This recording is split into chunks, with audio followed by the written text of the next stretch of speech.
ایک عدالت قیامت کے دن لگے گی۔ یہ کمزور تھا نا، کچھ کر نہیں سکا۔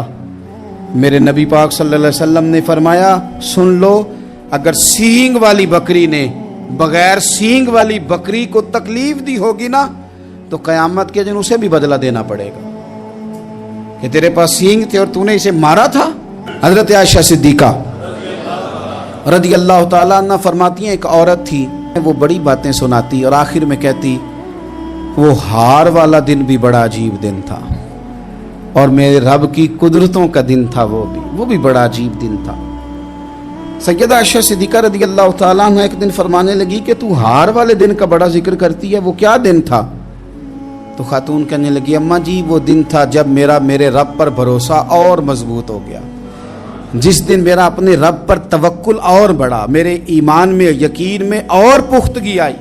کہنے لگی، میں ایک گھر کی کنیز تھی، نوکرانی تھی، اس گھر میں ایک بچی تھی جس کے پاس سونے چاندی ہیرے جواہرات کا ہار تھا۔ اس زمانے میں نا چمڑے کے اوپر لوگ ہیرے جواہرات لگاتے تھے، کئی دفعہ سرخ رنگ کے چمڑے پہ لگائے جاتے تھے، وہ بچی پہنتی تھی تو کہتی ہیں وہ بچی کے اس نے اتار کے رکھا یا اس سے گرا وہ ہار تو چیل اسے اٹھا کے لے گئی گوشت سمجھ کے اور میرے سامنے اٹھا کے لے گئی۔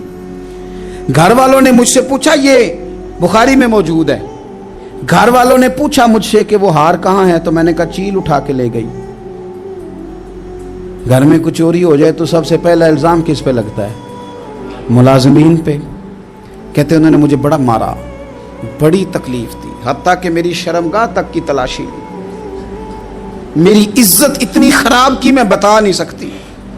میں نے اپنی زندگی میں ایک واقعہ دیکھا، ایک امیر گھر میں چوری ہو گئی، ملازم کو اتنا مارا کہ وہ چارپائی پہ پڑ گیا، پولیس والوں سے اتنی مار پروائی گئی کہ وہ بیچارہ چارپائی پہ پڑ گیا، اور پھر وہ اتنا بیمار ہوا اور کچھ دنوں کے بعد پتہ چل گیا کہ چور تو اپنا بیٹا ہے ان کا، پھر اس کا انتقال ہو گیا۔ اب وہ سیٹھ صاحب اور گھر والے آ کے نا مرنے والے کے کان میں معافیاں مانگ رہے ہیں، کان میں۔ تو میں نے ان سے پھر کہا تھا کہ یہ تو اب چلا گیا ہے، تمہارا زور چلتا تھا نا تو تم نے قانون خریدا اور تم نے اسے جس نہ ہو سکا تم نے اسے مار پڑوائی۔ وہ خاتون عرض کرتی ہے سیدہ عائشہ کی خدمت میں کہ مجھے بڑا مارا، مجھے تکلیف دی، میں کہہ رہی تھی کہ میرے سامنے چیل لے گئی ہے پر وہ نہیں مان رہے تھے، اماں جی انہوں نے مجھے بڑا مارا۔ حضرت عائشہ صدیقہ کہتی ہیں پھر کیا ہوا؟ کہنے لگی، اماں جی جب کوئی میرا مددگار نہ رہا، مجھے تکلیف دے رہے تھے، رسوا کر رہے تھے، تو میں نے اپنے رب سے مدد چاہی، میرے رب کی طرف میں نے توجہ کی، میں نے کہا مالک اب تو ہی میرا مددگار ہے۔ کہتی ہے وہ مجھے مار رہے تھے تو وہ چیل جو ہار لے گئی تھی وہی لے کے واپس آ گئی، اور ہمارے سروں کے قریب لا کے اس نے جب اس ہار کو پھینکا، وہ مجھے چھوڑ کے سائیڈ پہ ہوئے، وہ میری بے گناہی جان گئے، لیکن آپ کو بتاؤں اس دن سے میرا اپنے رب پر یقین اور بڑھ گیا۔ مجھے سمجھ آ گئی کہ جب انسان پورا ٹوٹ جاتا ہے اور جب کوئی چاروں جانب اس کا مددگار نہیں ہوتا تو رب تو ہوتا ہے نا، اللہ تو اس کا مددگار ہوتا ہے نا، وہ تو پھر اپنے اس بندے کی مدد کرتا ہے نا، پھر وہ تو توانائی دیتا ہے نا، وہ تنہا نہیں چھوڑتا، وہ تو آنسوؤں والوں کے آنسوؤں پہ بڑا کرم فرماتا ہے، وہ تو قسم پرسی میں آ جاتا ہے، اس کی رحمت بڑھ کے استقبال کر لیتی۔ تو بھائی جب آپ پر اللہ کی حکمت کے تقاضے پورے ہونے لگیں اور زندگی میں کبھی کوئی ایسا وقت آئے کہ آپ محسوس کریں کہ تنہا رہ گئے ہیں اور کئی اپنے بھی مخالفین کی جماعت میں نظر آنے لگے ہیں، تو اس وقت پھر دل، روح، زبان اور ذہن کو یکجا کر کے سمجھ لینا کہ جب ساری دنیا ساتھ چھوڑ جاتی ہے تو رب کی رحمتیں اس وقت بھی ساتھ رہتی ہیں اور اللہ کی مدد اس وقت بھی بندے پہ کرم نوازی کرتی ہے۔ ایک اور حدیث سنیں، لطف کی بات یہ ہے، یہ بھی بخاری میں ہے، یہ بھی واقعہ بخاری میں ہے۔ اللہ اکبر۔ ایک شخص نے نا ایک بندے سے قرض مانگا، اس نے کہا مجھے قرضہ دو۔ وہ کہنے لگا کہ کتنا قرضہ؟ اس نے کہا 1000 دینار۔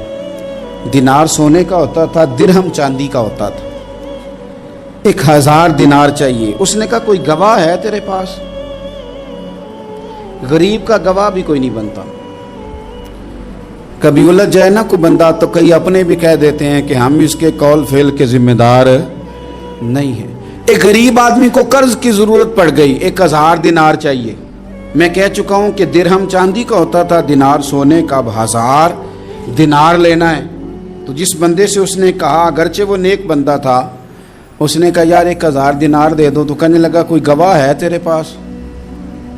وہ کہنے لگا غریبوں کا گواہ کون ہوتا ہے؟ ہاں ایک گواہ ہے. کہا کون؟ کہا میرا رب, وہ تیرے اور میرے بیچ گواہ ہے. اس نے کہا کوئی کفیل, اگر تو پیسے نہ دے سکے تو وہ بعد میں دے دے, یا تجھے کچھ ہو جائے تو وہ دے دے. اس نے کہا کفیل بھی میرا اللہ ہی ہے. میرے پاس اگر ہے تو رب کریم کا نام ہے, اگر اعتماد کر سکتا ہے تو کر لے. بندہ نیک تھا, اس نے کہا رب کے نام پہ, رب کی کفالت پہ, اللہ کو گواہ بنا کے میں تیار ہوں تجھے 1000 دینے کو. اس نے 1000 دینار دے دیا. وقت واپسی کا طے ہو گیا. وہ چلا گیا پیسے لے کے. اس نے پوری محنت کی کہ میں نے وقت پہ پیسے لوٹانے, پوری محنت بھی کر لی, اللہ نے مدد بھی کر دی, پیسے بھی اس تاریخ کو اسے مل گئے. بعض لوگوں کا تو لوٹانے کا دل ہی نہیں نہ ہوتا. فرمایا حدیث پاک میں کہ تو لوٹانے کا ارادہ کر, رب تیری مدد بھی فرمائے گا. لیکن یہاں بہت سارے لوگ کہتے ہیں خیر ہے, ارادہ ہی نہیں. تو پھر جس طرح کا بندے کا گمان ہو, رب بھی اسی طرح کا معاملہ فرماتا ہے. اس نے پیسے جمع بھی کر لیے اور واپس دینے کو تیار بھی ہو گیا, لیکن رستہ بحری جہاز کا تھا, کشتی کا تھا, دریا کے رستے واپس آنا تھا. اب وہ جب آ گیا دریا کے کنارے تو بڑی کوشش کی, پر وہاں اسے کوئی کشتی نہیں ملی. وقت پہ پیسے لوٹانے ہیں, سفر کرنا ہے, اب سواری میسر نہیں ہے. سوچ سوچ کے پریشان تھا کہ میں نے تو اللہ کے نام پہ لیے. اچانک دل میں ایک تجویز آئی. اس نے ایک لکڑی لی, لکڑی کو اندر سے کھولا, 1000 دینار اس میں بھرا. بخاری پڑھ رہا ہوں, اور ساتھ ایک خط بھی لکھا کہ یار میں پیسے پہنچانا چاہتا تھا پر مجھے کوئی چیز نہیں ملی دریا کے اس پار آنے, اللہ کے نام پر تیری طرف روانہ کر رہا ہوں. اور یہ کہہ کہ وہ لکڑی دریا میں رکھ دی. وہ لکڑی ڈوب گئی ہے, واپس آ گیا. وہ جس نے پیسے لینے تھے وہ عین مقررہ وقت پر دریا کنارے آیا. صبح سے سر شام تک اس نے انتظار کیا. دل ڈھلنے لگا تو دل میں خیال آ گیا کہ یار نہیں, اس نے دینے ہی نہیں, جھوٹا وعدہ کر گیا, پہنچا ہی نہیں وقت پہ. اب جب واپس لوٹنے لگا تو اچانک دریا میں ایک لکڑی تیرتی ہوئی دکھائی دی. کہنے لگا لے جاتا ہوں, شام کو روٹیاں پکانے کے کام آئے گی, ایندھن بنا کے جلا لوں گا, ہنڈیا پک جائے گی. لکڑی اٹھا کے جلانے کے لیے گھر لایا. گمان تھا کہ وہ نہیں آیا وعدہ کر کے, اللہ کو کفیل اور وکیل بنا کے اور گواہ بنا کے پھر بھی نہیں آیا. لکڑی لے کے گھر گیا, بخاری ہے, اور جب اس کو چیرا نہ کہ میں اس کی آگ جلاؤں گا, کھولا تو اندر سے 1000 دینار بھی نکل آیا, خط بھی نکل آیا. اب ذرا سمجھنا, اس کے دل میں بات کس نے ڈالی کہ تو لکڑی میں پیسے ڈال دے؟ اللہ نے. اس بندے کو مقررہ وقت پہ کنارے بھیجا کس نے؟ لکڑی صرف اسی کے ہاتھ آئی تو یہ بندوبست کیا کس نے؟ اللہ نے. گھر جا کے چیری تو پیسے بحفاظت اس تک پہنچائے کس نے؟ تو پھر ہمیں بھی توجہ اللہ کی جانب ہی کرنی چاہیے. ہمارے پہ دل کی توجہ رب کی طرف ہی ہونی چاہیے نا. ہمیں ادھر ادھر جانے کی, دیکھنے کی, بندوں پر غور کرنے کی ضرورت کیا ہے؟ وہ پیسے پہنچ گئے, یہ وہاں اپنی جگہ پہ پریشان تھا. اس نے 1000 دینار اور جمع کیا. پھر دوبارہ ایک دن دریا کنارے آیا, کشتی مل گئی. بیٹھ کے اپنے اس بھائی کے پاس آیا, کہنے لگا دیکھنا مجھ پر بدگمان نہ ہونا, پیسے اس تاریخ کو بھی جمع کر لیے تھے. دریا پہ آیا تھا پر کشتی نہیں ملی تھی. پھر میں نے نا لکڑی میں ڈال کے خط ڈال کے تیری طرف بھیج بھی دیے تھے, لیکن آج میں پھر لے کے آ گیا ہوں. وہ کہنے لگا خوش ہو جا, جس رب کو تو نے میرا اور اپنا گواہ بنایا تھا اس رب نے میرے تک پہنچا بھی دیے ہیں. جب لوگ اللہ کو گواہ بناتے ہیں, رب کی جانب اپنی توجہ کرتے ہیں, اپنی چاہتوں, خواہشات اور اپنی ساری چٹھیاں اپنے رب کریم کی رحمت کی طرف روانہ کرتے ہیں, پھر اللہ اپنے بندوں کو مایوس نہیں کرتا. اللہ اپنے بندوں کو نواز دیتا ہے. جب رب بندوبست کر دے, جب اللہ اہتمام کر دے. میرے بھائی ضروری تو نہیں کہ ہم پریشان ہی رہیں کہ یار یہ کام میں نے کیا نہیں, میرے کھاتے ڈال دیا گیا, یار اس جرم کا میں مجرم ہی نہیں اور میرے منہ پہ سیاہی ملنے کی کوشش کی جا رہی, یہ میرا کھاتا ہی نہیں اور لوگ مجھے تکلیف دے رہے ہیں. ضروری نہیں کہ آپ ہی وضاحت کریں, میرا رب بھی بندوبست فرما دیا کرتا ہے. اور جو اہتمام اللہ کرتا ہے نا, جو بندوبست رب کرتا ہے, آزمائش آ جاتی ہے, بڑے بڑوں پہ آ جاتی ہے, لیکن بعض اوقات بڑی تکلیف ہوتی ہے جب اس بندے کو لوگ کٹہرے میں کھڑا کر دیں جس کا جرم ہی کوئی نہیں, اس شخص سے لوگ سوال جواب شروع کر دیں جس بیچارے کے خیال میں بھی وہ بات نہیں. پھر وہاں وضاحتیں دینا, نہ کردہ گناہوں کی وضاحتیں دینا, یہ بڑا بوجھ بنتا ہے, بڑی تکلیف ہوتی, اور لوگ کرتے ہیں یہ کام. پھر اللہ تعالیٰ جب بندوبست فرمائے, صحیح بخاری میں حضرت جریج کا ذکر فرمایا. جریج نفل پڑھ رہے تھے, ماں نے آواز دی, وہ آ نہیں سکے, نماز میں تھے, ماں ناراض ہو گئی. اس نے ہاتھ اٹھا کے کہا اللہ یہ اتنی دیر تک مرے نہ جب تک کسی بری عورت کا منہ نہ دیکھ لے. کسی اور کی دعا کے لیے سند نہیں ہے کہ وہ تیرے حق میں ضرور قبول ہوگی, لیکن ماں باپ کی دعا کے لیے میرے نبی پاک نے سند بیان کی ہے.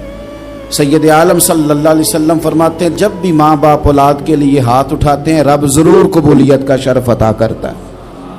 تو جہاں سند موجود ہے نا, کچھ افتتاح ابا جی سے بھی کرا لینے چاہیے, کچھ کام شروع کرنے سے پہلے صرف اماں سے ہی دعا کرا لینی چاہیے. یہ والا افتتاح بھی بڑے کام کا ہے کیونکہ یہاں سند بیان کر دیا میرے نبی کریم. تو جناب جریج کی ماں ناراض ہو گئی, کہنے لگی اللہ اس نے میری بات نہیں سنی. اب تھے تو وہ نیک, لیکن رب کریم کی حکمت کا تقاضا ہے, ماں کی دعا کو بھی قبول کرنا تھا. اللہ نے آزمائش میں مبتلا کر دیا. والدہ تو چلی گئیں, وہ ایک خیمے میں, ایک کٹیا میں, ایک جھونپڑی میں عبادت کرتے تھے, اللہ کو یاد کرتے تھے, رب رب کرتے تھے, اور لوگ ان کی بڑی تعریف بھی کرتے تھے. لوگ ان کے ارادت مند بھی تھے, عقیدت مند بھی تھے, اہل محبت بھی تھے. ایک عورت آ گئی, بس وہ اللہ کی حکمت پوری ہونی تھی. اس نے آ کے پہلے تو انہیں اپنی طرف مائل کرنا چاہا, جب نہ مائل ہوئے تو الزام لگا دیا. یہ ہمارے دور کا تقاضا ہے, لوگ پہلے آپ کو اپنے حق میں قائل کرتے ہیں, اپنی فرما برداری میں لانا چاہتے ہیں. اگر آپ نہیں آتے تو پھر وہ آپ کو مجرم قرار دے دیتے ہیں, یا میرے ساتھ چل ورنہ پھر میں تیرے خلاف پراپیگنڈا کروں گا. دو ہی باتیں. پہلے اس نے قائل کیا, جب جناب جنید قائل نہ ہوئے تو اس نے قریب ایک چرواہا تھا, اس چرواہے کے ساتھ جا کے منہ کالا کیا. مقررہ وقت پہ بچہ پیدا ہو گیا. لوگوں نے کہا کس کا ہے؟ کہنے لگی اس خانقاہ میں, اس حجرے میں عبادت کرنے والے کا ہے. اگر کسی دیندار پر ذرا سا بھی الزام لگ جائے تو آپ یقین کریں کہ بڑے بڑے خوفناک لوگ بھی نیک ہو جاتے ہیں. جن کا اپنا سارا ماضی کالا سیاہ ہو وہ بھی اجالوں کے راہبر بن جاتے ہیں. جن کی اپنی زبانیں ساری زندگی آلودہ رہی ہوں وہ بھی بڑے بڑے اعلیٰ سچ بولنے لگتے ہیں. اعلیٰ کچے میرے مکان کی دیوار کیا گری, لوگوں نے تو میرے صحن میں رستے ہی بنا لیے. بڑے لوگ آ جاتے ہیں, پھر بڑا کچھ کرتے ہیں اور بڑے بڑے خوفناک جملے کستے ہیں. بس کو نقطہ جو ہاتھ آ گیا, ایسا جیسے گرنے کا انتظار کر رہے تھے. اب جناب لوگ اٹھے, احتجاج شروع ہو گیا, شور پڑ گیا. یہ بابا بڑا نیک بنتا تھا, نفل پڑھتا تھا, عبادتیں کرتا تھا, دیکھو اس کا حال کیا ہے کہ اس نے ناجائز بچہ پیدا کیا. بغیر تحقیق کے میں کہہ چکا ہوں کہ الجھے الجھے بکھرے بکھرے روز و شب دیکھے گا کون. لوگ تیرا جرم دیکھیں گے, سبب دیکھے گا کون. لوگ تیرا جرم دیکھیں گے, سبب کوئی غور نہیں کرتا کہ وجہ کیا تھی. او بھائی کچھ تو مجبوریاں رہی ہوں گی, یوں ہی کوئی بے وفا نہیں ہوتا. الزام لگا دیا, شور ہوا, احتجاج ہوا, دنیا اکٹھی ہوئی, ان کا انہوں نے اجرا گرا دیا, مارا بھی, پیٹا بھی, ایک نیک آدمی کو بدنام بھی کیا, برا بھلا بھی کہا, گالیاں بھی دی, جو کر سکتے تھے کیا. اب جب سزا دینے لگے نا تو جناب جریج کہنے لگے تھوڑی سی اجازت دیتے ہو, مار تو تم نے دینا ہی ہے. کہا جناب ٹھیک ہے دیتے ہیں. انہوں نے کہا صرف 2 نفل پڑھنے ہیں.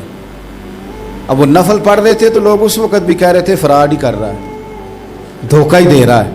چونکہ ذہن بن گیا نا, بدگمانی آ گئی. انہوں نے 2 نفل پڑھ کے ہاتھ اٹھائے, کہا اللہ جانا تو میں نے ہے, پر اس رسوائی کے ساتھ جنازے تک نہیں خراب ہو جاتے, قبریں تک نہیں لوگ بدنام کر دیتے. کہ اللہ جانا تو ہے, پھر اس رسوائی کے ساتھ تو میری مدد فرما. اب تو میرا کیس تیری ہی عدالت میں ہے, تو رحمت کا دروازہ کھول. ہاتھ اٹھائے,